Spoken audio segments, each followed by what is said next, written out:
दोस्तों नमस्कार। दर्शकों, बीते दिन शक्तिपुत्र जी महाराज जो कि पंचज्योत शक्ति सिद्धाश्रम, भगवती मानव कल्याण संगठन व भारतीय शक्ति चेतना पार्टी के संस्थापक संचालन हैं, आपके द्वारा यूट्यूब चैनल bmks.in के माध्यम से अपने शिष्यों को संबोधित किया गया, आशीर्वचन दिया गया, आशीर्वाद दिया गया। साथ ही उनके प्रति जो अभद्र टिप्पणी करने वाले मध्य प्रदेश के दतिया क्षेत्र के पंडोखर धाम के पीठाधीश्वर गुरुशरण शर्मा हैं, उनके प्रति भी उन्होंने कड़े शब्दों में अपनी बात रखी। लगातार गुरुशरण शर्मा के द्वारा जिस तरीके से बातचीत की जा रही है उसका मुंहतोड़ जवाब दिया है। एक बार फिर मौका दिया अपने जन्म दिवस के मौके पर कि अपनी गलतियों को मान लो, क्षमा कर दूंगा, नहीं तो पछताना पड़ेगा। वो दिन दूर नहीं कि ये जो भीड़ आ रही है, इतने लोगों जिनको बेवकूफ बना रहे हो, महिलाओं को, अतिथियों को परेशान होकर के पीड़ित पहुंचता है, जिसके पास किराया तक नहीं होता है और उसको महीनों तक रोकते हो वहां पर, और आपके यहाँ मजदूरों की तरह से काम करता है, यहाँ तक कि उसको शौचालय तक जाने के लिए उससे पैसा लिया जाता है, विभिन्न तरीके से प्रताड़ित होता है। समस्या उसकी दूर नहीं कर पाते, लेकिन उसको प्रताड़ित करने का लाइसेंस आपको किसने दे दिया है? किस वजह से आप लोगों के साथ ऐसा अत्याचार कर रहे हैं? ऐसे अत्याचारी को लोग पसंद नहीं करेंगे। कितने समय तक आप गुमराह करेंगे? लोगों की कमी को देख करके उनको ऐंठने का काम बंद करना पड़ेगा। शक्तिपुत्र जी महाराज ने जिस तरीके से गुरुशरण महाराज आपको आईना दिखाया है, सुनिए इस वीडियो को। अभी दिखा रहा हूं पूरा वीडियो। कल उन्होंने क्या कुछ बोला है अपने संबोधन में, अपने चैनल के माध्यम से। बहुत कुछ जरूरी चीजें हैं। बेकार की फर्जी की बकवास करने से कोई फायदा नहीं मिलने वाला किसी को। जो उचित है, धर्मसंगत बात है, तर्कसंगत बात है, केवल वो चीजें की जाए। फर्जी के आरोप प्रत्यारोप से किसी को कुछ नहीं मिलने वाला। इस तरीके से सनातन धर्म में श्रद्धा विश्वास रखने वाले लोगों के हृदय में बहुत ज्यादा आघात पहुंच रहा है, उस पर विराम लगाना पड़ेगा। इसलिए इस तरीके से वक्तव्यों पर भी विराम लगाना पड़ेगा। शुरुआत वहीं से होगी। आइए देखें वो वीडियो, किस तरीके से शक्तिपुत्र जी महाराज ने अपने शिष्यों को दिया आशीर्वचन और किस तरीके से गुरुशरण शर्मा को किया आगाह, किस तरीके से दिखाया उनको आईना। देखिए वीडियो। भगवती मानव कल्याण संगठन के कार्यकर्ता, तीनों धाराओं से जुड़े हुए कार्यकर्ता दिन रात उन कार्यों में अपनी गति दे रहे हैं, अपना समय दे रहे हैं और समाज को उससे लाभान्वित कर रहे हैं। मगर कुछ महत्वपूर्ण पर्वों पर वह उन दिनों को और सार्थक बनाते हैं, पूरे दिन को सार्थक बनाते हैं और आत्म कल्याण, जन कल्याण की भावना ले लेकर के जन जागरण के कार्यों को और गति देते हैं। और उसी क्रम को लेकर के आज भी लाखों लाख स्वयंसेवी कार्यकर्ता देश के कोने कोने में आज हजारों स्थानों पर आरती या दुर्गा चालीसा के पाठ का आयोजन कर रहे हैं, जिससे वह स्वयं लाभान्वित होते हैं और लाखों लाख करोड़ों लोगों को लाभान्वित करते हैं। यह हमारी यात्रा विगत 30 वर्षों से सतत जारी है और सहज भाव से समाज में उसमें परिवर्तन भी आता चला जा रहा है। हम एक एक पल को सार्थक बनाने का सतत प्रयास कर रहे हैं। एक एक दिन, एक एक पल हमारे लिए महत्वपूर्ण है और भगवती मानव कल्याण संगठन एक ऐसा इतिहास रचता जा रहा है जिसकी कोई भी कल्पना भी नहीं कर सकता। न पहले ऐसा हुआ है और न भविष्य में ऐसा हो पाने की संभावना है। भगवती मानव कल्याण संगठन जब कोई भी विचारधारा एक ऐसा रूप धारण कर लेती है जहां पर अपने जीवन का सर्वस्व समर्पण धर्म, राष्ट्र, मानवता के लिए समर्पित कर दिया जाता है, तो वह एक प्रचंड ऊर्जा बन जाती है और एक परिवर्तन की एक ऐसी दिशाधारा चल पड़ती है जिसको कभी भी कोई रोक नहीं सकता, क्योंकि यह स्वयं की विचारधारा अनंत काल तक ऐसा प्रवाह लेती चली जाएगी कि दूसरी सभी विचारधारा सहज भाव से इसे जुड़ती चली जाएंगी। मानवता के कल्याण के लिए धर्म पथ पर सनातन धर्म की रक्षार्थ यह एक ऐसी सशक्त विचारधारा है जिस विचारधारा पर चल करके धर्म, राष्ट्र, मानवता की सेवा भी होनी है और हमारे सनातन धर्म का धर्म ध्वजा भी सतत लहराती रहती, फहराती रहेगी और समाज में जो संस्कारिक परिवर्तन हमारे द्वारा डाला जा रहा है, भगवती मानव कल्याण संगठन के कार्यकर्ताओं द्वारा डाला जा रहा है, वह निश्चित रूप से एक ऐसा कार्य है जिसकी तुलना भी किसी दूसरे कार्यों से नहीं की जा सकती। भगवती मानव कल्याण संगठन के लाखों लाख स्वयंसेवी कार्यकर्ता दिन रात समर्पण की भावना लेकर के, निस्वार्थ भावना को लेकर के समाज सेवा के कार्यों में सतत रत है। उन्होंने स्वयं अपने जीवन में परिवर्तन पाया है और एक विशेष विचारधारा को लेकर के, चूंकि वे स्वयं जानते हैं कि हम बदलेंगे तो जग बदलेगा, इसी विचारधारा को लेकर के वे स्वयं अपने जीवन में परिवर्तन डालते हैं और डोर टू डोर संपर्क कर करके जा करके लोगों के जीवन में भी परिवर्तन डालते हैं। आज जन्मदिवस के रूप में उसी रूप को एक अच्छी दिशा देने के लिए कि समाज से अधिक लोग लाभान्वित हो सके, अधिक से अधिक जगहों पर आरती और चालीसा पाठ के आयोजन किए जा रहे हैं, जो हर वर्ष किए जाते हैं। इस वर्ष भी कार्यकर्ता कर रहे हैं। उन समस्त कार्यकर्ताओं के लिए मेरा विशेष आशीर्वाद हर पल जुड़ा रहता है। आज के दिन में उन कार्यकर्ताओं के साथ मेरा विशेष आशीर्वाद रहेगा। आप लोगों के छोटे छोटे कार्य एक ऐसा उदाहरण प्रस्तुत करते चले जा रहे हैं कि जिस पथ पर चल करके मानवता का कल्याण सतत होता चला जाएगा।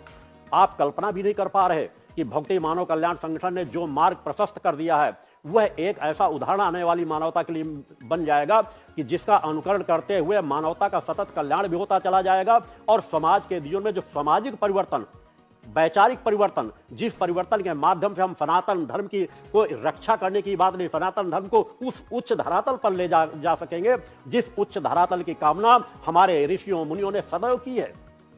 उसी विचारधारा को लेकर के आज हर घरों में मां का ध्वज टंगा हुआ है। लोग माथे पर कुमकुम का तिलक लगा रहे हैं, सम्मान से रक्षा कवच गले में धारण करते हैं, सादे परिवेश का जीवन जीते हैं, शुद्धता सात्विकता का आहार करते हैं, नशे मांस से मुक्त चरित्रवान और चेतनावान जीवन जीते हैं। भक्ति मानव कल्याण संगठन ने देश में एक भी ऐसा दूसरा संगठन नहीं है कि भक्ति मानव कल्याण संगठन ने आज कम से कम समय पे जितने लोगों को नशा मुक्त किया है, आज आसपास उसके आसपास कोई भी देश का दूसरा संगठन नहीं, विश्व के किसी संगठन की कल्पना भी नहीं की जा सकती कि भक्ति मानव कल्याण संगठन ने जितने अपने प्रयास से लोगों को नशा मुक्त कर दिया है, और वो भी साधनात्मक बल से, केवल मां के आशीर्वाद से, मां के प्रसाद से, उसके आसपास की जो दवा देकर के, इलाज देकर के भी नशा मुक्त के केंद्र बने हुए हैं। एक भी ऐसा नशा मुक्ति का केंद्र नहीं है जिसने उतने लोगों को नशा मुक्त किया हो जितने लोगों को भक्ति मानव कल्याण संगठन के प्रयास से, माता आदि शक्ति जगजननी जगदम्बा की कृपा से, यहां से मेरे द्वारा उनको संकल्पित करा करके पूर्णतया नशा मुक्त किया गया है। नशे की खेपे पकड़ाने के मार्ग में भी अगर मैं कह दूं तो देश के अंदर एक भी ऐसा कोई संगठन नहीं है जिस संगठन ने इतनी नशे की खेपे पकड़ाई हो जितने नशे की खेपे भक्ति मानव कल्याण संगठन ने पकड़ाई है। दिन रात जग करके, रात भर प्रयास कर करके और शासन प्रशासन का सहयोग करते हुए नशे की खेपें, नाजायज चीज़ों की खेपें, गौ रक्षा के लिए कार्य करने के लिए आप लग करके अनेकों ऐसी खेपें जहां गौओं को ले जा करके कटने के ले जाने का प्रयास करने वाले, ट्रकों में लद कर जाने वाली गौओं को बचा करके उन्हें सुरक्षित और सुरक्षित किया जा रहा है। भक्ति मानव कल्याण संगठन केवल एक दिशा में कार्य नहीं कर रहा, भक्ति मानव कल्याण संगठन समाज के उन सभी क्षेत्रों में कार्य कर रहा है जिससे मानवता की रक्षा हो सके, धर्म की रक्षा हो सके, राष्ट्र की रक्षा हो सके। और हम नैतिकता का पाठ भी समाज को पढ़ाते हैं, नैतिकता के पथ पर स्वयं दृढ़ता से चलते हैं और नैतिकता के पाठ को समाज को भी पढ़ाते हैं जिससे मानवता के पथ पर चल करके मानवता का कल्याण किया जा सकता है। आज भी हो सकता है हम ऋषियों मुनियों की उसी परंपरा के संवाहक बने जिस परंपरा पर चल करके मानवता का सदा कल्याण हुआ है। हमें समाज सेवा की पराकाष्ठा अपने अंदर भरने की जरूरत है, परोपकार की पराकाष्ठा अपने अंदर भरने की जरूरत है, अपने आप को स्वयं एक तपस्वी के रूप में आगे बढ़ाने की जरूरत है। तब हमारा सभी क्षेत्रों में हो, जो भी कर्म कर रहे हो तपस्वी के रूप में कर रहे हो, नित्य की हमारी साधना हो, परोपकार के हमारे कार्य हो, जन जागरण के कार्य हो, हमारे स्वयं का कोई व्यवसाय हो, बिजनेस हो, नौकरी हो, हम सभी चीजों पर लगन, निष्ठा, विश्वास, समर्पण के साथ अपनी यात्रा को तय करें। भक्ति मानव कल्याण संगठन के कार्यकर्ता, तीनों धाराओं से जुड़े हुए कार्यकर्ता दिन रात प्रयास करके समाज में हुए परिवर्तन सतत लाते चले जा रहे हैं। सराहनीय कार्य आप लोगों के द्वारा किया जा रहा है और इस सराहनीय कार्य को और गति देते रहने की जरूरत है। इस पवित्र स्थल से भी सतत उसी विचारधारा को लेकर के कार्य किया जा रहा है। आने वाली मानवता, तड़ापती कराहती मानवता जिसको कहीं पर भी सहारा नहीं मिलता, वो इस पवित्र स्थल पर आकर के शांति की अनुभूति करता है, यहाँ से चेतना की प्राप्ति करता है, यहाँ से मार्गदर्शन प्राप्त करता है और अपने दुखों को भुला करके स्वयं के जीवन को सही रास्ते में बढ़ा करके अपने संकटों से भी पार पा जाता है। और वैसे भी माता आदि शक्ति जगतजननी जगदम्बा का ही एक ऐसा दरबार है, वो दयामयी है, कृपामयी है, करुणामयी है, दयालु है, कृपालु है। माता आदि शक्ति जगतजननी जगदम्बा की आराधना यदि निष्ठा, विश्वास, समर्पण के साथ की जाए तो बड़े से बड़े संकट सहज भाव से दूर होते चले जाते हैं। स्वयं के जीवन में परिवर्तन आता है, हमारा अंतःकरण पवित्र होता है, उसमें परिवर्तन आता है, हमारी चेतना शक्ति प्रभावक होती है। जिस चेतना शक्ति के बल पर मानव चल रहा है, बोल रहा है, खा रहा है, पी रहा है, वह चेतना शक्ति प्रभावक होती है। एक मार्ग दिया गया है धर्म रक्षा, राष्ट्र रक्षा और मानवता की सेवा के लिए। भक्ति, ज्ञान और आत्म शक्ति के प्रबल विचारधारा को स्वयं के जीवन में धारण करके माता आदि शक्ति जगत जननी जगदम्बा जो जन जन की जननी है, जिसे देवादिदेव भी मां कह करके पुकारते हैं, उनकी आराधना करने का सौभाग्य हमें प्राप्त होता है।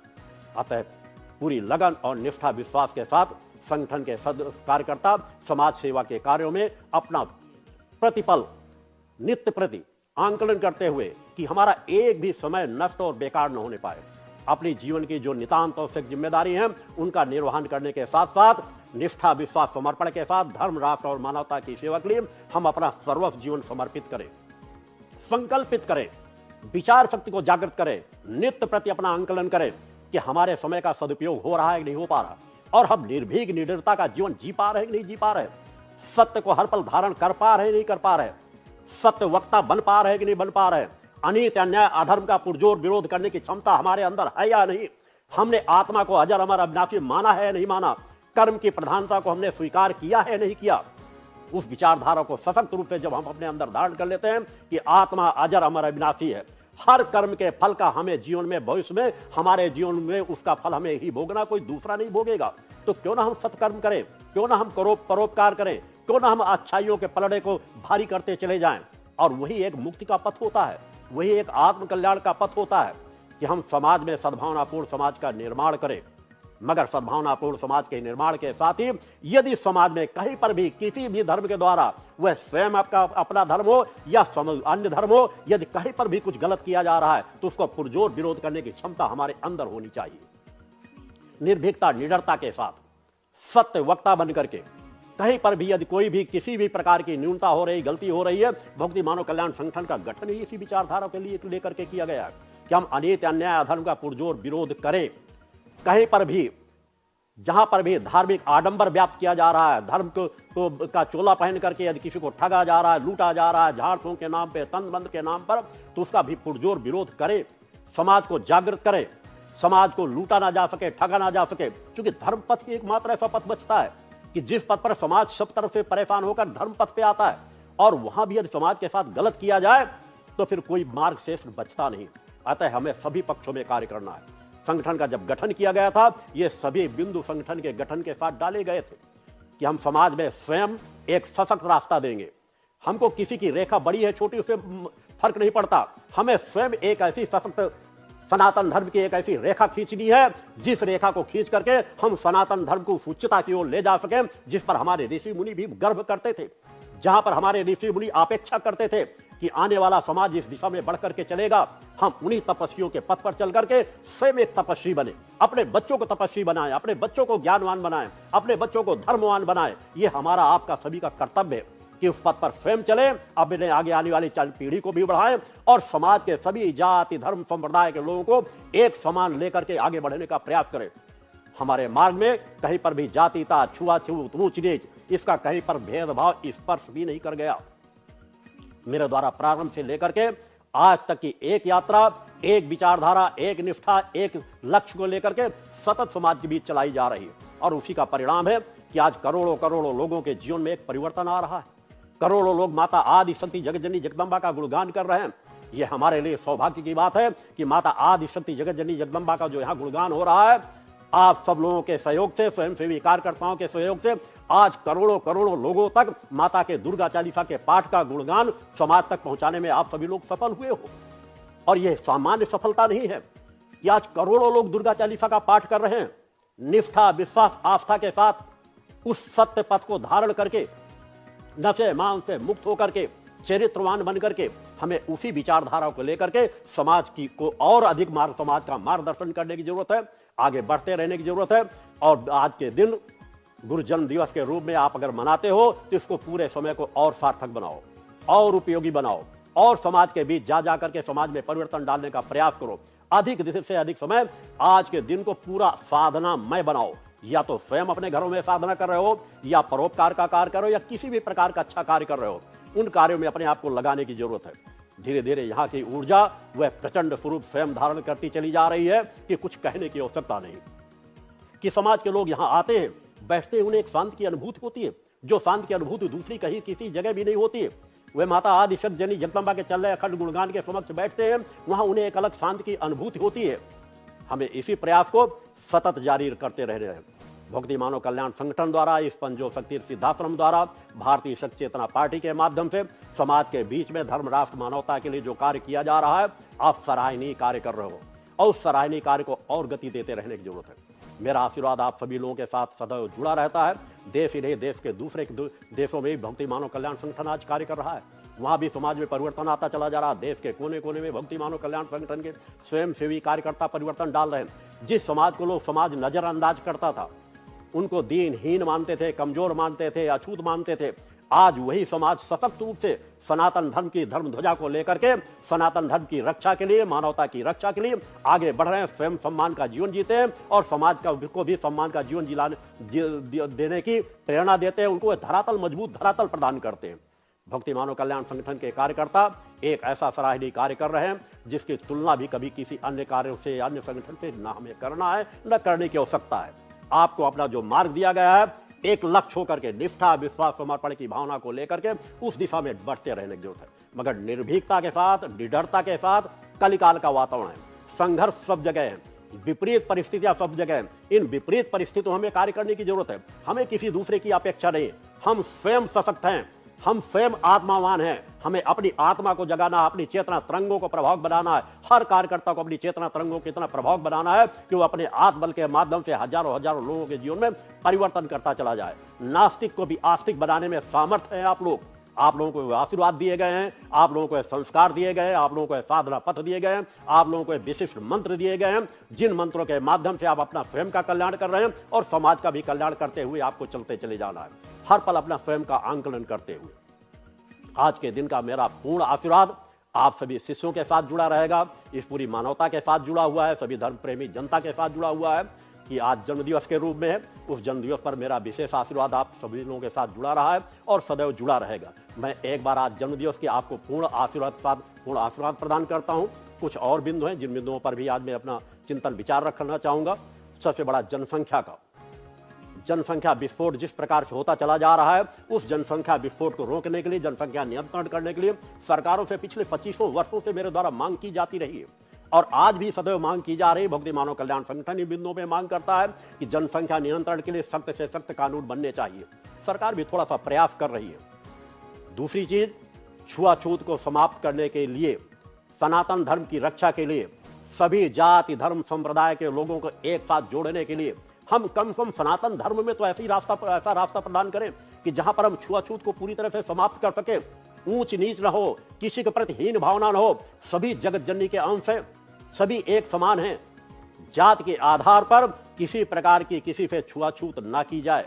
सरकारों को इस दिशा में भी कार्य करने की जरूरत है, धर्म प्रमुखों को भी इस दिशा में कार्य करने की जरूरत है कि हम सनातन धर्म को सशक्त रूप से जोड़ करके एक ऐसा धरातल दे सके कि जहां पर हम गर्व से कह सके कि हाँ, हम सनातनी हैं, हाँ, हम हिंदू हैं, हाँ, हमारा हिंदू धर्म ही एक ऐसा है जो विश्व कल्याण की कामना करता है, जिसके माध्यम से विश्व को कल्याण हो सकता है, जो विश्व को एक सशक्त दिशा दे सकता है।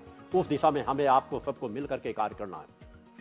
नशा मुक्ति के लिए आप कर रहे हैं, जनसंख्या नियंत्रण के लिए आप कार्य सतत उठा रहे हैं, भ्रष्टाचार के विरुद्ध भी आप सभी लोग सतत कदम उठा रहे हैं, उस पर भी हम सबको आपको सभी को मिलकर के कार्य कदम उठाते रहने की जरूरत है। अनेकों बिंदु हैं जिनके बिंदुओं पर मेरे द्वारा समय समय पर आपका मार्गदर्शन पहले भी किया जाता रहा है, आगे भी किया जाता रहेगा। शिक्षा के क्षेत्र में सबसे अधिक सुधार करने की जरूरत है। सरकारों को जागने की जरूरत है कि हमें जिस प्रकार की शिक्षा दी जा रही है, समाज उसी दिशा में तो बढ़ता चला जाएगा। समाज को सही दिशा में बढ़ाने के लिए शिक्षा एक सबसे सशक्त माध्यम है, मगर आज अगर हम मैकाले की पद्धति के माध्यम से वही व्यवस्था, उसी शिक्षा को ग्रहण करते चले जाएंगे तो निश्चित बच्चों का पतन होगा, नास्तिक बनते चले जाएंगे। चाहे जितनी अच्छी से अच्छी शिक्षा दे दे, जब उस शिक्षा पद्धति में ही वह दोष भरा हुआ है जहां पर सनातन धर्म को नष्ट करने की विचारधारा भरी हुई है, तो हम सनातन धर्म के रक्षक हुए आने वाले पढ़े लिखे बच्चे हमारे कैसे बन पाएंगे। अतः नितांत आवश्यक है कि सरकारें भी ध्यान दें, समाज सेवी संस्थाएं भी ध्यान दें कि शिक्षा क्षेत्र में एक बहुत बड़े परिवर्तन की आवश्यकता है और भक्ति मानव कल्याण संगठन के लिए शिक्षा क्षेत्र में परिवर्तन डालने के लिए तीनों धाराओं के हमारे कार्यकर्ता हर पल तत्पर रहें, हर जगह से आवाज उठाएं, हर मंचों से आवाज उठाएं। एक न एक दिन वह जरूर आएगा जब शिक्षा के क्षेत्र में एक बहुत बड़ा परिवर्तन अवश्य आएगा। उसके लिए हमको सबको मिलकर कार्य करने की जरूरत है। कर्म करेंगे, फल तभी प्राप्त होगा। उस कर्म पथ पर हमें सभी लोगों को, आप लोगों को बढ़ने की जरूरत है। उस दिशा में भी आप सब लोगों को बढ़ने की जरूरत है। नैतिकता का पाठ स्वयं पढ़ना है और नैतिकता का पाठ दूसरों को भी पढ़ाना है। गलत का विरोध करना है, वह कोई भी हो, उस दिशा पे आप सतत कार्य करते रहें। आज कुछ अन्य बिंदुओं पर भी जो समसामयिक बिंदु तत्कालिक संगठन के बीच चल रहा है, नवरात्र के बीच मेरे द्वारा जो कुछ आवाज़ें उठाई गई थी अनेकों संस्थानों के विषय में कि कुछ संस्थान हैं जो धर्म को माध्यम बना करके समाज को गुमराह कर रही है, समाज के साथ छल कर रही है, ढोंग और पाखंड कर रही है, उन संगठनों पर भी मेरे द्वारा आवाज़ उठाई गई थी। नाम ले लेकर के कई संस्थाओं में उठाया गया, नाम उठाया उससे कहा गया। बागेश्वर धाम में भी कुछ गलतियों के प्रति मेरे द्वारा इंगित किया गया था, वहाँ पर भी बहुत बड़ा सुधार उन्होंने किया है। अच्छी बात है, जो कोई भी सुधार कर रहे हैं उसका स्वागत किया जाता है। अच्छा कार्य कर रहे हैं, उन्होंने कई चीज़ों में सुधार किया, अपने यहाँ बोर्ड भी लगवाए, सार्वजनिक मंच से जितनी में जानकारी मुझे प्राप्त होती चली जा रही है, जहाँ जहाँ कमियाँ हैं, युवा हैं, अच्छी पूरी जीवन की यात्रा तय करें, सनातन के लिए जितना अच्छा से अच्छा कार्य कर सकें मेरा सहयोग रहेगा। मगर वह सुधार करते हुए वहाँ भी बहुत कुछ कमियाँ हैं, जहाँ आज लोगों के बारे में केवल किसी के बारे में नाम बता देने इससे लोगों का कल्याण नहीं होगा। लोगों का कल्याण सही दिशा करने के, ठीक है, कथावाचक है, कथा के माध्यम से अच्छा कार्य कर रहे हैं और आगे कथाएं करें, इससे मुझे कोई आपत्ति नहीं। मगर वहां पर जो कुछ क्रियाएं हो रही थी वहां पे वो गलत हो रही थी, मेरे द्वारा वहां आवाज उठाई गई थी और कुछ बिंदु अब भी हैं जिसके विषय में मेरे स्वयं कार्यकर्ता वहां पर और जाकर के जानकारी देंगे, उन्हें बताएंगे कि ये चीज ऐसी गलतियां हैं जो शायद वहां के प्रमुखों तक जानकारी न पहुंच पा रही हो। यहाँ आकर करके जिस तरह कुछ महिलाओं ने शिकायत बताई, अन्य चीज़ों शिकायत बताई, क्योंकि वहाँ कुछ सुधार किया जा रहा है और इसकी जानकारी मुझे बराबर पहुँचाई जा रही है संगठन के कार्यकर्ताओं के माध्यम से या वहाँ उनके कार्यकर्ताओं के माध्यम से, तो मैं उस पर विचार करता रहूँगा, इंतजार करता रहूँगा, उनमें सुधार हो सके अच्छी बात है, जहाँ कमियाँ हों उनके बारे में भी बताया जाएगा। पंडोखर धाम के जो गुरुशरण शर्मा है, वैसे तो उनके कई नाम हैं, शायद गुरुशरण शर्मा ही उनका मेन नाम है, तो मैं गुरुशरण शर्मा के नाम से संबोधन करूँगा। उनके विषय में भी कहा गया, मुझे तो अपेक्षा थी कि शायद वह सुधार करके अपनी गलतियों का कहीं ना कहीं प्रायश्चित करेंगे, मगर एक कहावत है, काला कंबल लाग धुलाओ रंग न होगा हल्का, चिकने घट पर नहीं ठहरता एक बूंद भी जल का। वो उसी विचारधारा के निकले, जहां उन्हें सत्य की आवाज को पहचानने का प्रयास करना चाहिए, सत्य को समझने का प्रयास करना चाहिए। यह आवाज सामान्य जगह से नहीं उठाई गई, यह आवाज उस स्थान से उठाई गई जिसने करोड़ों करोड़ों लोगों के जीवन में परिवर्तन डाला है, जिसने सनातन धर्म के लिए वह कार्य करके दिखाया है जो अन्य संस्थाएं इतने समय पे कार्य नहीं कर पाई हैं। समाज में वह परिवर्तन डाला गया है, लोगों को नशे मान से मुक्त चरित्रवान चेतनावान बनाया गया है, धर्म राष्ट्र मानवता की सेवा के लिए उनको तैयार किया गया है। लाखों लाख स्वयंसेवी कार्यकर्ता अपना सर्वस्व जीवन समर्पण कर रहे हैं आज समाज सेवा के कार्यों में। इस पवित्र स्थल से जहां लाखों लाख लोग लाभान्वित हो रहे हैं, इस पवित्र स्थल से अगर उनकी कमियों के प्रति कुछ इंगित किया गया था तो उन्हें सुधार करना चाहिए था। अगर नहीं था, उनको लग रहा था कि हम सही गलत है, तो उनको अपने विषय में बताना चाहिए था, जानकारी देना चाहिए था। मगर किया क्या गया, उसके बिल्कुल विपरीत किया गया। कुछ बातों में सुधार किया गया, हड़बड़ी में, डर बस, भय बस, क्योंकि जब कोई व्यक्ति गलत करता है तो भय नजर आने लगता है। और उन्होंने कहा मैंने ये सुधार कर दिया है, इतने लोगों को हटा दिया, इनको निकाल दिया है और मेरा तो केवल व्यवसायिक रिश्ता है।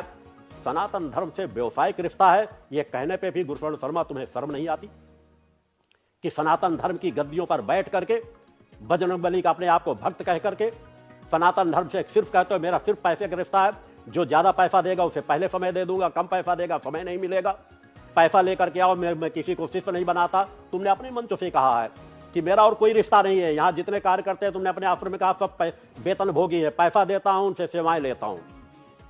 मगर शायद तुमने अपने स्वयं कहा है जो अपनी बात का नहीं हो अपने बाप का नहीं। अगर नवरात्र से अब तक देख लोगे, ये मुझे कहने की आवश्यकता नहीं, तो अब तक तुमने ऐसी सैकड़ों बातों को आज कहा कल फिर उसमें परिवर्तन किया, कल कुछ कहा फिर उसमें परिवर्तन किया। तुम अपनी बातों पर भी स्थिर नहीं हो पा रहे हो। मैंने तो सोचा था शायद तुम्हारे अंदर थोड़ी बहुत सत्यता होगी, थोड़ी बहुत नैतिकता होगी, मगर जैसे पूरी नैतिकता का तुमने धन के कमाने के चक्कर में पूरी नैतिकता ही बेच रखी है। मेरे द्वारा उठाई गई बातों को साधनात्मक क्रम से चर्चा करने की बात करते, सत्यता को सत्यता की बातों के आधार पर मंच से बात उठाते। तुमने जो कुछ बिंदुओं पर आवाज उठाई, मेरे द्वारा उधर के सभी पक्षों का पक्ष रखा गया कि शायद तुम अज्ञानता बस ऐसी गलती कर रहे हो। सभी पक्षों के यहाँ के 2-3 जो कार्यकर्ता थे, उन कार्यकर्ताओं ने उस सत्यता की बात को रखने का प्रयास किया कि जो तुम कह रहे हो सत्य यह है। शायद तुम्हारे अंदर जरा सा थोड़ा सा भी दिमाग होता। अब तुम स्वयं कह चुके हो कि मैं चौथी फेल हूं, तो ज्यादा तो मैं कुछ कह भी नहीं सकता। मगर मुझे लगा था कि शायद तुम्हारे अगल बगल जो लोग बैठते हैं बीच बीच में, जिनसे तुम कुछ पूछते रहते हो, वो तुमको कुछ ना कुछ बता देते हैं, तो शायद कुछ ना कुछ सलाह देंगे। वो लोग कुछ न कुछ पढ़े लिखे होंगे, कुछ न कुछ समझाइश जरूर देने का प्रयास करेंगे, मगर तुमने सभी मर्यादाओं को बेच खाया। अपने आप को बजरंगबली के भक्त कहते हो, महिलाओं का भी अनादर करते हो, नाना प्रकार की चीज़ों वहीं बैठ करके, उसी मंच में बैठ करके जिस खोखलेपन से लोगों से साथ बातें करते हो, पर्चे बनाने की तुम्हारी जो प्रक्रिया है, तुमने जो अनेकों तंद-मंद की बातें बताई, स्वयं सोच करके देखो। तुमने अभी इसी सप्ताह एक नए प्रयोग लोगों को बताया कि 2 नारियल ले लो, अगर किसी घर में भूत प्रेत लगा हुआ हो, एक में अच्छी भावना करो, उसमें कच्चा फूत लपेट दो, इसमें लपेट दो, इसमें पान लपेट दो, 2-3 चीज़ें आपने मिलाने की कहा, मिला करके उनको एक हाथ में ले लो, दोनों हाथ में ले लो, एक में अच्छी भावना करो, एक में दूसरी भावना करो कि इससे दूसरी शक्तियाँ निकल जाए, एक को बाहर कर दो, एक को घर में रख दो, और उससे लाभ क्या मिलेगा? तुमने कहा 5000 साल तक भूत प्रेत घर में प्रवेश नहीं करेगा। मुझे तो लग रहा है गुरुशरण शर्मा, तुम्हें आगरा में जाने की आवश्यकता है। 5000 साल तक कुछ सोच समझ के बोलते, 200-500 साल भी बोल देते तो भी एक बार माना जाता। तुमने अपना जो आलीशान बंगला बनवा रहे हो रहने के लिए, वो कितने साल सुरक्षित रहेगा? 100 साल, 200 साल, 500 साल, 1000 साल की भी कल्पना नहीं कर सकते। 5000 साल तक भूत प्रेत अंदर प्रवेश नहीं करेंगे। इतना बड़ा झूठ, इतना बड़ा असत्य बोलते रहो, फिर भी चाहते हो कि कोई कुछ बोले ना। ज्ञानियों को तुम अज्ञानी कहने की बात कहते हो। आज तुम अपने मंचों से कह चुके हो 60% समाज भेड़ बकरियों के समान है। कई बार तो तुमने 80% समाज के लिए भी कहा कि वो भेड़ बकरियों के समान जीवन जीते हैं। जो तुम्हारे पर नौकर धाम आ जाए वो अच्छा है, बाकी इतनी बड़ी बड़ी संस्थाएं हैं, इतने बड़े प्रमुख हमारे धार्मिक स्थान हैं, जहां युगों युगों से बड़े बड़े ऋषि मुनि भी माथा टेकते रहे हैं, वहां पर रह करके साधनाएं तपस्याएं की हैं। उन समाजों पे जाने वाले, उन स्थानों पे जुड़े हुए लोगों को तुम भेड़ बकरियां कहते हो। गरीब जनमानस को भेड़ बकरियों का की संज्ञा देते हो। और 2 नारियल ऐसा बता दोगे कि एक नारियल बाहर कर दो, एक नारियल घर में। अरे 5000 साल तक तो उस नारियल भी राख में बदल जाएगा, उस नारियल का भी अस्तित्व नहीं रहेगा। क्यों ऐसी कोरी कल्पनाएं कर करके लोगों को भ्रमित करते हो? सामने बैठे लोग चूंकि उस विचारधारा से ग्रसित रहते हो, अपने तनाव में, अपनी समस्याओं में हैं, वह टोक नहीं पाएंगे। अगर कोई चेतनावान व्यक्ति वही बैठा होता तो वही तुम्हें टोकता, तुम्हें बता देता कि वास्तव में तुम अपना मानसिक संतुलन खो चुके हो गुरुशरण शर्मा। तुम असंतुलित हो, तनाव में हो। तुमने कहा था कि मेरा जो दरबार चला उसे रोक करके दिखाएं। अरे मैं तो तुम्हारे पूरे दरबार में छा गया हूं गुरुशरण शर्मा, तुम्हारे मन मस्तिष्क में बैठ गया हूं। तुम कह रहे हो मैं अपने पैर के नीचे दबा करके रहता हूं। तुम्हारी औकात ही नहीं गुरुशरण शर्मा। तुम्हारे मस्तिष्क पर मैं जब तक तुम जीवित रहोगे तब तक तुम्हारे मस्तिष्क में बैठा रहूंगा। तुम जब तक माता भगवती आदि शक्ति जगत जननी जगदम्बा का तुमने अपमान किया है, मानवता के लिए तुमने गालियां दी हैं, मानवता के लिए तुमने अपशब्द बके हैं, नारी समाज के लिए तुमने अपशब्द बके हैं। याद रखना गुरुशरण शर्मा, मेरी वाणी को याद रखना। मेरी वाणी की जो ताकत है वह ताकत किसी अस्त्र शस्त्र में भी नहीं है। तुम जीवन के अंतिम सांस तक भी मुझे नहीं भुला पाओगे। तुम्हारे पास 2 ही विकल्प है, या तो सार्वजनिक खड़े होकर के माफी मांगो कि हमसे गलती हुई और हम प्रायश्चित करते हैं। अगर प्रायश्चित नहीं करोगे, तुम मुझे मार डालना चाहते हो, मुझे मारने के लिए लोगों को नियुक्त करते हो। मैं चाहता हूं तुम्हारा जीवन लंबा हो, तुम्हारी मृत्यु ना हो जल्दी, मगर वह लंबा जीवन तुम्हारा इतना कष्टों से भर जाएगा जिसकी तुमने कल्पना भी नहीं की। क्योंकि हर मनुष्य को अपने कर्मों का फल भोगना पड़ेगा। तुमने लाखों लाखों लोगों को छला है। अंतरात्मा दहल उठती है, आंखों से आंसू निकल पड़ते हैं जब उनकी दयनीय करुण आवाज सुनाई देती है कि लोग व्यथाओं में कर्ज ले लेकर के तुम्हारे यहां गए और उनसे 25-25, 50-50 हजार रुपए लूटा गया। उनको किराया दूसरों से मंगाना पड़ा घरों से, और उसके बाद भी उनको लाभ नहीं मिला। गड़े धन को निकाल देने का उन्हें आश्वासन देते रहे, वो पैसा तुम्हारे यहां पर लुटाते चले गए। 5-5 अमावस्या तुम्हारे यहां दौड़ते रहे। जिनके पास एक बार आने का किराया ना हो वो 5-5 महीने दौड़ते रहे, या 2-2, 3-3 महीने तुम्हारे स्थान में रहकर या तो तुम्हारी पूड़ियां बिलवाते रहे, या तो तुम्हारा जो निर्माण कार्य चल रहा है वहां मजदूरों के रूप में कार्य करते रहे। और तुम्हारे यहां लैट्रिन में अगर बाथरूम में जाए फ्रेश होने के लिए तो वहां भी उनको 10 रुपए दे करके लैट्रिन में जाने का मौका मिले। अरे गुरुशरण शर्मा, जितना तुम जिंदगी भर में बाथरूम नहीं बनवा पाओगे, उतने बाथरूम, 500 से अधिक बाथरूम आज मेरे आश्रम में आज बने हुए हैं। जिस आश्रम के तुम कहते हो ईंट उखड़ा देंगे, तुम्हारे क्या, तुम्हारे आने वाली अनेकों पीढ़ियों में क्षमता नहीं होगी गुरुशरण शर्मा कि मेरे आश्रम की ईंट उखड़ा दो। यहां पर माता आदि शक्ति जगजननी जगदम्बा की धर्म ध्वजा फहरा रही है। यहां पर मैं स्वयं मौजूद हूं। मैं एक चेतनावान हूं। चेतनावान योगी की विचारधारा को कोई डिगा सके, इस धरती पर कोई पैदा नहीं हुआ। तुमको अनेकों जन्म लेने के बाद भी तुम्हारी यह कल्पना कभी कल्पना के रूप में कभी साकार होती नजर भी नहीं आएगी। अतः ऐसी कोरी कल्पनाएं मत करो, झूठ और पाखंड मत फैलाओ। मैंने तो एक साधारण सी अपनी बात आवाज उठाई थी कि तुम्हारे यहां कमी हो रही है। अनेकों संस्थाओं पे आवाज उठाता रहूं, विरोध की मैं चिंता नहीं करता।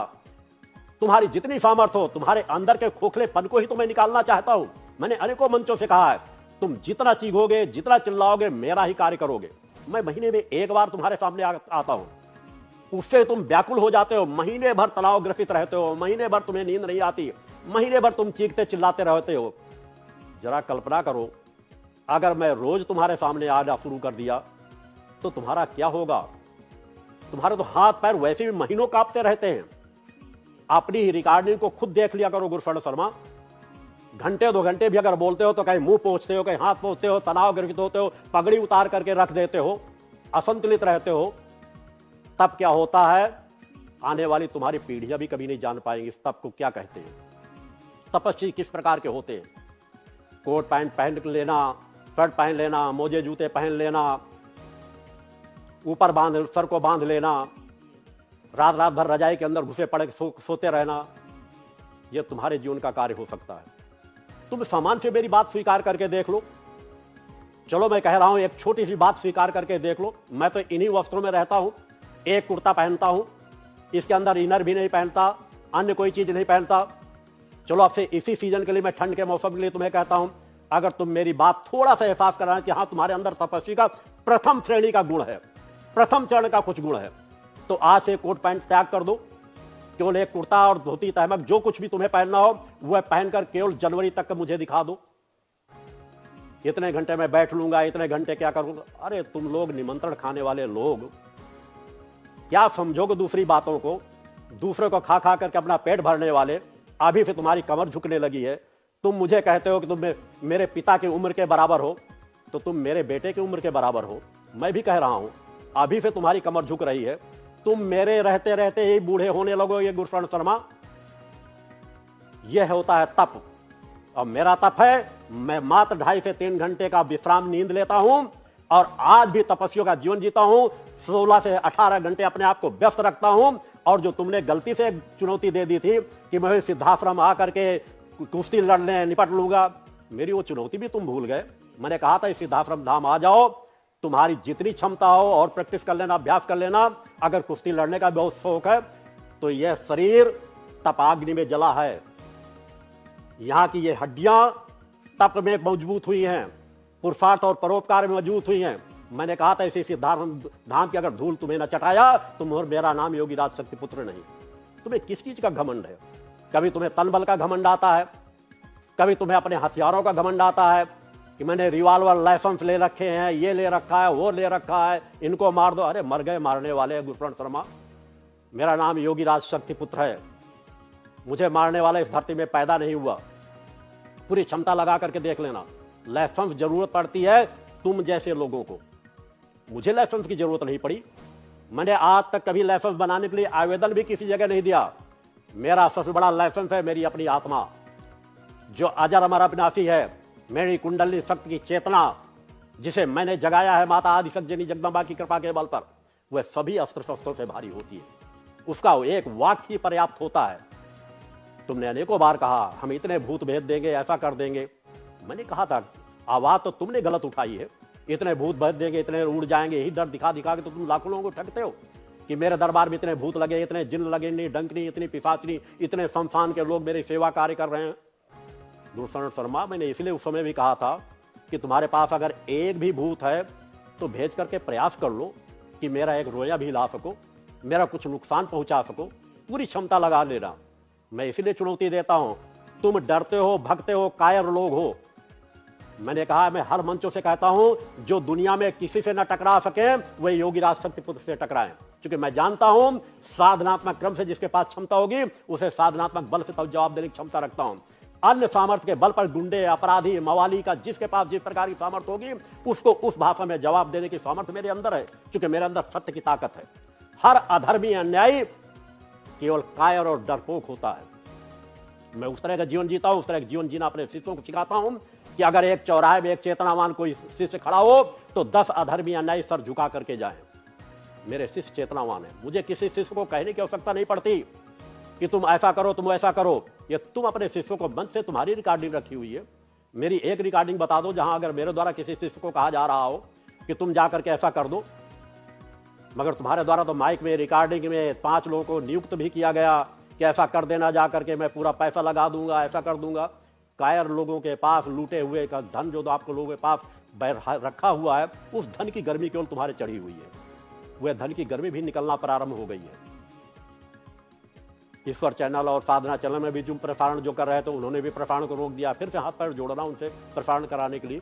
मैं चाहता हूं तुम करते रहो, समाज देखे तुम्हारे खोखलेपन को, क्योंकि समाज अब उस चित्र की तरफ समाज की निगाहें हो गई हैं। समाज उन चीजों को देख रहा है।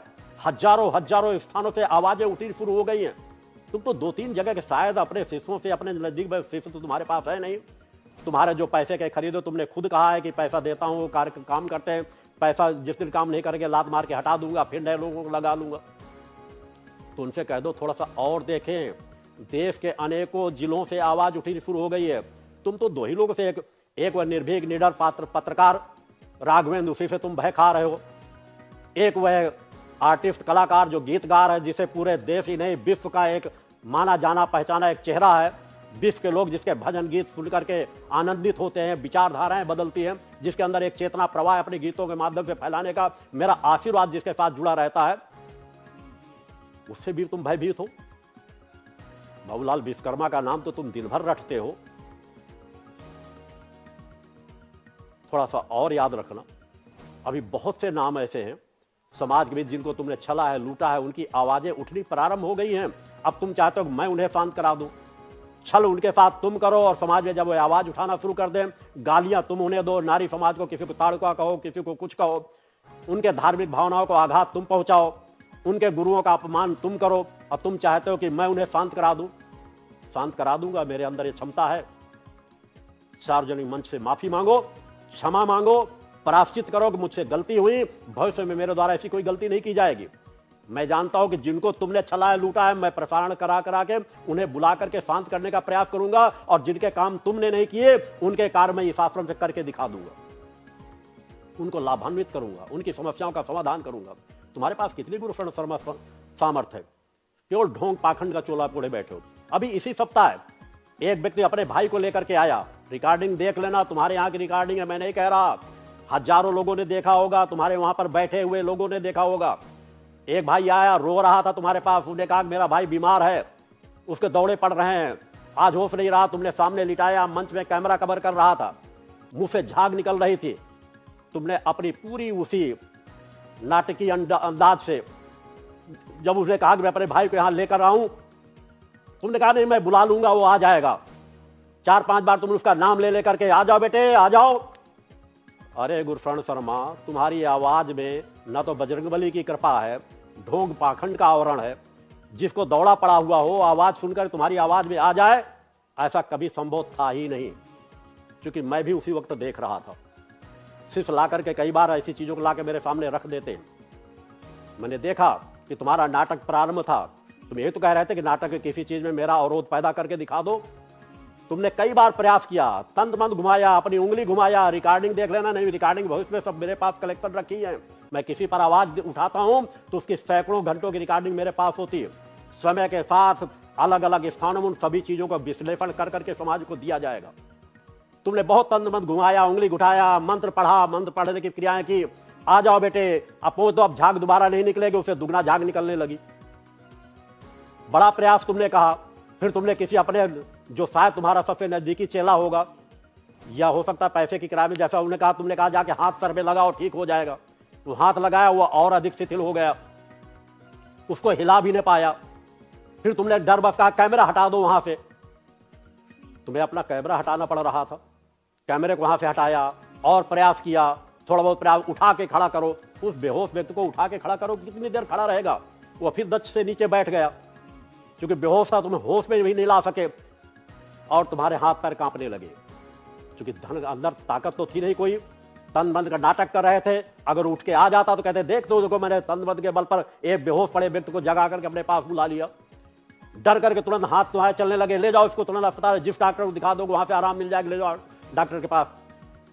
उस व्यक्ति को प्रमाण रूप में कह रहा हूं, किसी डॉक्टर को जाकर के दिखा ले, दुनिया की कोई ताकत नहीं ठीक कर पाएगी। तुम्हारे मंच से गया है, जाकर के ठीक करके दिखा दो। उसका रिकॉर्ड रखा है, फोटो रखी है, उसकी फोटो रखी है, उसके भाई की फोटो रखी हुई है। तुम ठीक करके उसको स्वस्थ करके उसकी जांच करा के दिखा देना कि पूरा ठीक हो गया है। और तुम्हारे अंदर क्या ताकत है, मेरे शिष्यों के पास क्या ताकत है। अगर मेरा कोई शिष्य वहां पर होता, मैंने अपने शिष्यों को पात्रता दी है कि अगर बेहोश पड़ा व्यक्ति भी हो, अगर उसके आज्ञा चक्र पे अंगूठे से अपना स्पर्श कर देंगे, यहां का ध्यान रख करके वह शिष्य जो नशे मांस से मुक्त चरित्रवान जीवन जीता है, तो बेहोश पड़ा व्यक्ति भी तुरंत होश में आ जाएगा। नहीं ठीक कर पाए तुम, ये नाटक बंद करो गुरुशरण शर्मा। तुम चाहते हो आवाज न उठे, आवाज उठाते रहा जाएगा, यहां से आवाज उठती रहेगी। तुम कहते हो मैं किसी का पर्चा बना देता हूं, एक भी जानकारी तुम्हारे अंदर नहीं है, खोखले हो पूरी तरह से, एक व्यक्ति का पर्चा नहीं बना सकते। मैंने इसीलिए चुनौती दी है कि आओ जिस स्थान पर कह दो। नहीं, मैंने प्रयागराज में कहा कि मैं 5 शिष्य नियुक्त कर दूंगा, 5 शिष्य में अगर एक शिष्य का भी तुम पर्चा बना दोगे तो मैं जान जाऊंगा तुम्हारे अंदर पर्चा बनाने की सामर्थ्य है। तुम जब नए किसी व्यक्ति को बुलाते हो तो पहले से लिख रखते हो, उसमें 3 नारियल, 3 मंधन, इतनी अमावस्या, 5 अमावस्या करना है, हवन करना है, ये सब कुछ पहले से लिख रखते हो, कृपा होगी। और जब उससे बैठालते हो तो उससे नाम पता सब पूछ लेते हो, नाम जानकारी ले लोगे, सब जानकारी ले लोगे और उसको पहले नाक के सामने ऐसे सीधा करके दिखाओगे प्लेट कि, और अपनी तरफ को लिख करके कि वो पढ़ भी ना पाए। अगर कोई थोड़ा झुकता है तो तुरंत अपनी प्लेट को उठा करके अपने पैरों में रख लेते हो और उसको बताना शुरू कर देते हो, ये परेशानी तुम्हारी। और फिर बाद में कैमरा तुम्हारी तरफ से हटा दिया जाता है और फिर तुम्हें जो लिख रहे होते हो वह लिख रहे होते हो, जो नाम पता अपनी परेशानी बता चुका होता है वो 3-4 लाइनों में लिखते हो। तुम्हारा ढोंग पाखंड मुझसे छिपा हुआ नहीं है। किस चीज का अनुसंधान करना तुम्हारे बार बार की विश्व देख रहा, विश्व अनुसंधान, विश्व देख रहा तुम्हारे ढोंग को, तुम्हारे पाखंड को, तुम्हारी विचारधारा को, किस तरह समाज को तुम छल रहे हो। वह पर्ची बनाने की सामर्थ्य तुम्हारे अंदर एक भी नहीं है। और जब पूरा उसको लिख लोगे, नाम पता बता दोगे, तब वो कैमरे में रखोगे, देखो मैंने पहले से लिख रखा है। और जो पहले पर्चा तैयार कर रखते हो सब पहले तुम्हारे जाने पहचाने लोग रहते हैं, जो बताते हैं। हर व्यक्ति जो जाता अपनी व्यथा बताता है।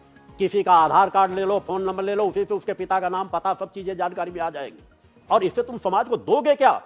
छल से भी जानकारी लेकर के अनेकों जो पर्चे बनाने वाले लोग हैं, इस तरह कर करके समाज को दे क्या रहे हो? समाज को छल रहे हो, समाज को ठग रहे हो और फिर भी चाहते हो आवाज न उठे। कहीं से आवाज उठे या ना उठे, यह वह मंच है जहां से एक नहीं, तुम जैसे हजारों लोगों के विरुद्ध आवाज उठती रहेगी। तुम कह रहे हो कभी इसका उपयोग कर रहे हैं, किसी इसका उपयोग कर रहे हैं। मेरे द्वारा कभी किसी का उपयोग करने की जरूरत नहीं। मैं अकेला पर्याप्त हूं, मेरे शिष्य पर्याप्त हैं किसी भी अनीति अन्याय अधर्म का जवाब देने के लिए। उनके अंदर वो क्षमता है। हम ढोंग पाखंड के विरुद्ध आवाज उठाते रहे और आवाज उठाते रहेंगे, क्योंकि सनातन धर्म को कोई ठग सके, छल सके, हमारे रहते संभव नहीं होगा। हम उसमें आवाज उठाते रहेंगे। गुरुशरण शर्मा, भूत प्रेत का झाड़ने का नाटक बंद करो। तुम्हारे पास एक भी भूत की सिद्धि नहीं है, तुम्हारे पास बजरंगबली की कृपा नहीं है। बजरंगबली की कृपा तो न मालूम कब से उस स्थान को छोड़कर ही जा चुकी। बजरंगबली ने ही मुझे प्रेरणा दी है कि तुम्हारे पाखंड को उजागर करूं। तुम बजरंगबली के नाम पर वहां पर जो आडंबर रच रहे हो, बजरंगबली के नाम को भी बदनाम कर रहे हो, जैसे बजरंगबली तुम्हारे कोई गुलाम हो। और तुम गुरुशरण शर्मा जब तक जीवन जियोगे तब तक कष्टों को भोगोगे, ये सुनिश्चित है, में दो मत नहीं है। क्योंकि प्रकृति के विधान में देर न है ना अंधेर है, सब चीजों का है। तुमने जितने भी जो रास्ते तय किए हैं, जिस तरह के कार्य तुमने किए हैं, ये मेरे द्वारा नोट करके अपने पास रख लेना, नहीं अपने परिवार को नोट करके जरूर दे देना। तुम ही नहीं, तुम्हारे आगे आने पीढ़ी वाली पीढ़ी भी जितने लोगों को छल करके तुम जैसा भोजन कर रहे हो, जिस ऐश्वराम को भोग रहे हो, परम सत्ता के दंड से बच नहीं पाओगे। परम सत्ता के विधान में हर व्यक्ति के जीवन में क्या कैसी स्थितियां आनी है, मुझसे लिखाना चाहोगे तो मैंने कहा था जब भी ये चाहो अपने घर के किसी सदस्य को भेज देना, मैं पर्चा लिख के दे दूंगा, संभाल के रख लेना, वर्ष दर वर्ष की चीजों के बारे में बता दूंगा। तुम्हें जीवन में बहुत कुछ संघर्षों को भोगना है और जब तुम मृत्यु को प्राप्त होगे प्रेत योनि में ही जाओगे। और जब प्रेत योनि में जाओगे, जीते जी गलती मानोगे, अगर नहीं मानोगे तो प्रेत योनि में आकर यहीं पर गिड़गिड़ाओगे, इसी सिद्धाश्रम धाम में, तभी तुम्हें मुक्ति मिलेगी। नहीं हजारों जन्म वहीं प्रेत योन पर पड़े रहोगे, कभी तुम्हें मुक्ति नहीं मिलेगी गुरुशरण शर्मा। अगर तुम्हारी क्षमता है तो तुम एक भी भूत की सिद्धि है, जो सफेद वो छड़ी लेकर के घुमाते रहते हो ना लोगों को बेवकूफ बनाने के लिए, इस तरह की हजारों छड़ियां एक साथ भी मिल जाएंगी, तब भी मेरा एक रोया नहीं टेढ़ा कर पाएंगी, जितनी ताकत हो। मैंने कहा जितने तंत्र मंत्र करने वाले खुराफाती हैं, जितने खुराफात समाज के तंत्र मंत्र की ताकत होती है मैं जानता हूं, मगर जितने खुराफाती हैं जो समाज को तंत्र मंत्र के नाम पे ठग रहे हैं, लूट रहे हैं, मैं चाहता हूं तुम सब एक साथ संगठित हो जाओ और जितनी आवाज मेरे खिलाफ उठा सकते हो आवाज उठा लो, और जितनी क्षति पहुंचा सकते हो पूरी प्रयास करके देख लेना, रह ना जाए। इसलिए मैं कह रहा हूं तुम और चीखते रहो और चिल्लाते रहो, तुम जितना चीखोगे चिल्लाओगे मेरा ही कार्य करोगे। तुम अपने इस तरह के बिरादरी के जो लोग हैं, कितने जो तुम कहीं कह रहे हो इतने स्थान चले, उन सबको संगठित कर लो, एक साथ बैठ। तुम वैसे बहुत प्रयास कर चुके हो, मेरे विरुद्ध तंत्र मंत्र का प्रयोग कर चुके, अन्य चीजों का प्रयोग कर चुके, रोज अपने हाथीवान के सामने निवेदन करते हो कि कुछ हो जाए कुछ हो जाए। अरे मैं कुंडली शक्ति चेतना का साधक हूं, अपनी आत्म चेतना को मैंने जगाया है। आत्म चेतना की क्या क्षमता होती है तुमको गुरुशरण शर्मा इसका एहसास ही नहीं है। सात्विक जितनी शक्तियां होती हैं, आत्म शक्ति उनसे कई गुना ज्यादा बढ़ी हुई होती है। आत्म शक्ति के सामने तंत्र मंत्र की कोई क्रियाएं कभी कार्य करती ही नहीं। अगर इतना तुम्हें ज्ञान हो तो एहसास होना चाहिए। तुम्हें तो इतनी क्षमता है तुम मेरे किसी एक शिष्य का कुछ बिगाड़ सको, प्रयास करके देख लेना। और बाह्य क्रम से मैं ऐसा कर दूंगा, रिवॉल्वर रखता हूं, लाइसेंस रखता हूं, अरे इन फुलझड़ियों से तुम मुझे डराने की कोशिश मत करो। मेरी आवाज़ इससे बंद नहीं होगी।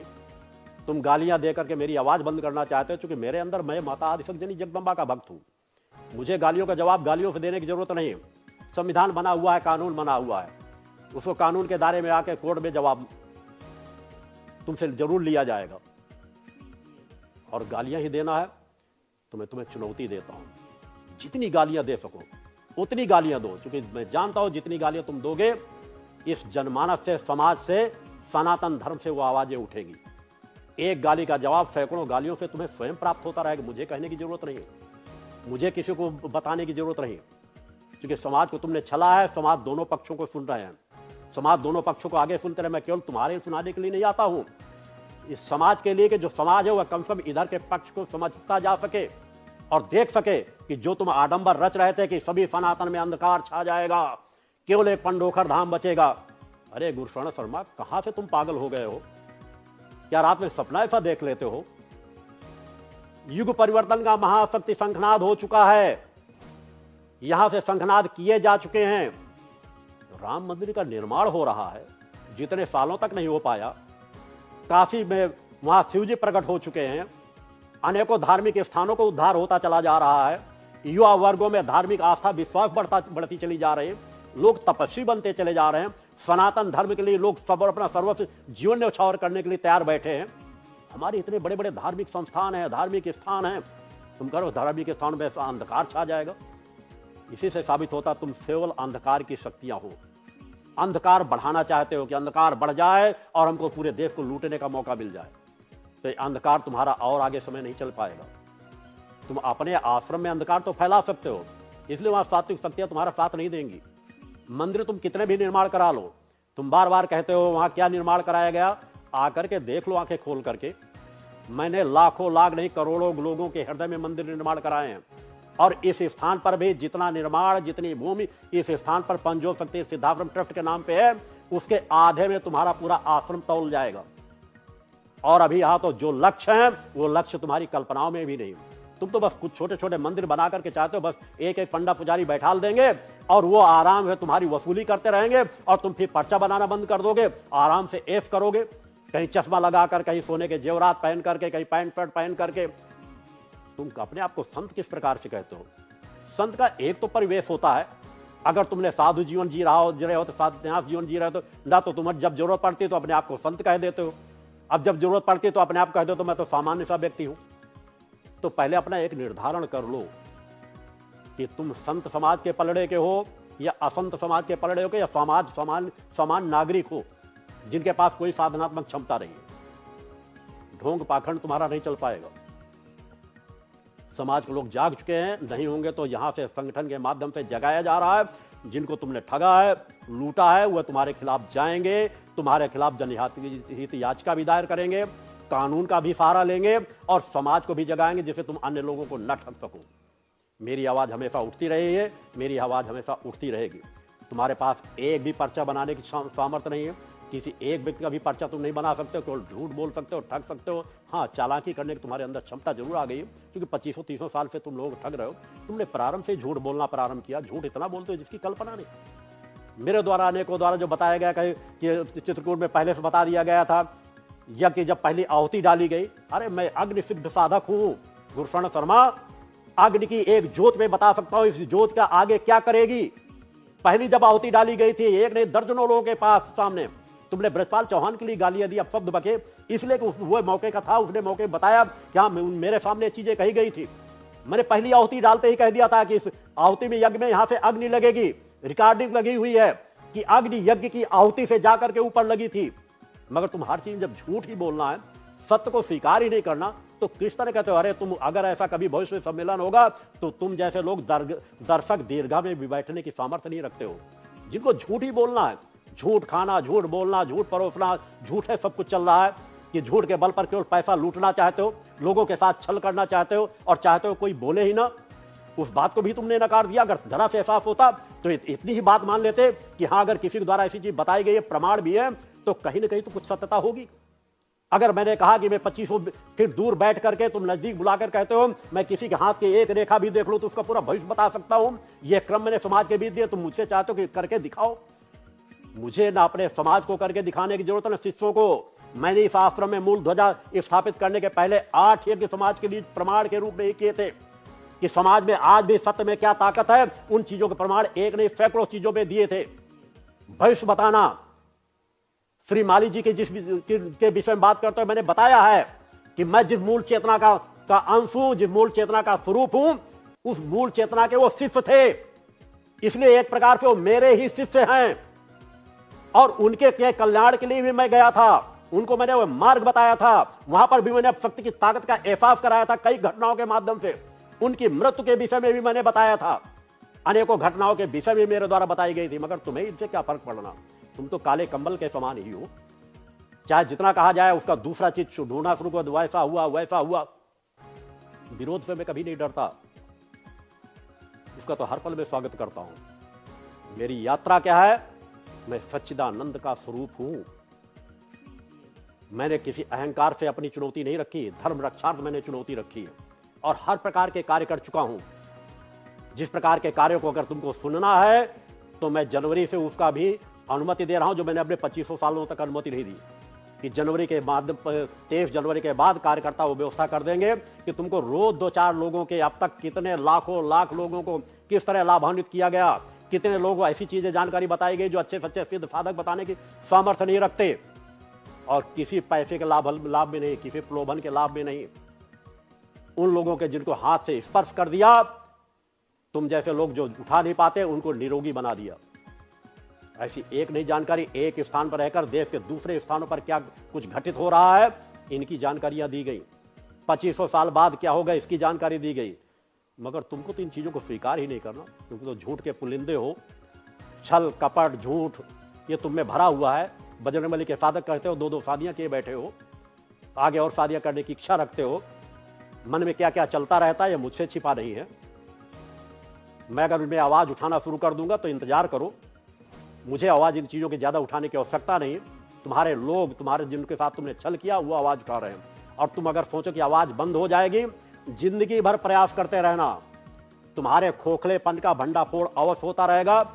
तुम्हारी वसूली बंद जरूर होगी, पूरी तरह तुम न बंद करोगे। जैसे तुमने कहा कि एक पर्चा तुम खुद स्वीकार करें, ज्यादा नहीं बनाऊंगा तो चाहे एक पर्चा ही बनाऊं, उसी लायक तुम्हें छोड़ेगा भक्ति मानव कल्याण संगठन कि तुम लोगों को ज्यादा नहीं छल सकोगे। हर तरह से रोका जाएगा, समाज में जागृत पैदा की जाएगी, जितने तुम्हारे छल हैं उनके बारे में समाज को अवगत कराया जाएगा। तुम इतना निश्चित मान लेना कि तुम्हारी गालियों से यहाँ कोई डरने वाला नहीं है। तुम गालियां जितनी पानी दे पी के गालियां दे सको, पूरी तरह देने का प्रयास करना, जितनी तुम्हारी सामर्थ्य हो। हर गाली का जवाब साधना पक्ष से मेरे पास मौजूद है। तुम सभी उन कर्मों से भोगते हुए निकलोगे इस जीवन में। माता आदि शक्ति जगत जननी जगदम्बा को तुमने गाली दी है, उनको अपने तुमने जूता पालिश करने वाली बताया है। मैं हर गलतियां माफ कर सकता हूं, अपने ऊपर दी हुई दर्जनों गलतियां माफ कर सकता हूं, मगर मेरी इफ्त को कोई जूता पालिश करने वाली कहे, मैं इसे कभी नहीं माफ कर सकता। और माफ ना करने के लिए जो प्रकृति के बनाए हुए निधान विधानों के हिसाब से दंड तुम्हारे लिए है प्रकृति सत्ता के आधार पर, वह दंड तुम्हें सुनिश्चित मिलेगा। तुम्हें उन कर्मों का फल जीवन में अवश्य भोगना पड़ेगा। इसके लिए मुझे लाठी डंडे से तुम्हें मारने की जरूरत नहीं है। मेरा एक वाक्य तुम्हारे लिए पर्याप्त है कि तुम इस जीवन में उन कष्टों को भोगोगे जिसकी तुमने या तुम्हारे खानदान ने कल्पना भी नहीं की। आगे आने वाले भविष्य में देखना। मैं अब ज्यादा, आज जन्म दिवस का दिन है, चाहो तो अब भी तुम्हारे पास वक्त है। मैंने बार बार तुम्हें मौके दिए हैं, आज फिर मौका दे रहा हूं। जन्म दिवस है, जन्म दिवस पर मेरे पूरे देश के कार्यकर्ता, मुझसे जुड़े हुए लोग आत्म कल्याण जन कल्याण में लगे हुए हैं। तुम्हारा भी कल्याण हो सके तो प्रायश्चित करते हुए माफी मांग लो, अब भी वक्त है। अन्यथा जितना टकराने की तुम्हें तुम्हारे आगे आने वाली पीढ़ियों में भी क्षमता हो, उतना टकराने की कोशिश करना। मैं एक विचारधारा हूं, मेरी विचारधारा युगों युगों तक इस स्थल से कार्य करती रहेगी। तुम उस विचारधारा में अंश मात्र भी परिवर्तन डालने की क्षमता नहीं रखते, और इस विचारधारा में वह ताकत है कि तुम्हारे सभी चीजों को, गलत अपराधों को, गलत कार्यों को रोकेगा, आवाज उठाएगा, और तुम्हारा छल करना लोगों के साथ बंद अवश्य होगा। आज के अति महत्वपूर्ण दिन पर मैं पुनः अपने सभी शिष्यों को, मां के भक्तों को एक बार अपना पूर्ण आशीर्वाद प्रदान करता हूं। बोल जगदम्बा माते की।